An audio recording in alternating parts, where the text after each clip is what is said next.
Islamabad senate जी क़ाइम committee अङारे ते वफ़ाक़ी राजधानी में पुरअमन जलसा जुलूस करण जे बिल समेत 4 बिलनि जी अक्सरियत राय सां मंज़ूरी ॾिनी छॾी आहे।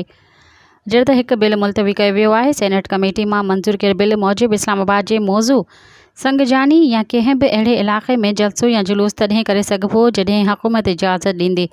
हुकूमत जी इजाज़त खां सवाइ जलसो या जुलूस करण या उन में शामिल थींदड़नि खे 3 साल क़ैद जी सज़ा ॾिनी वेंदी।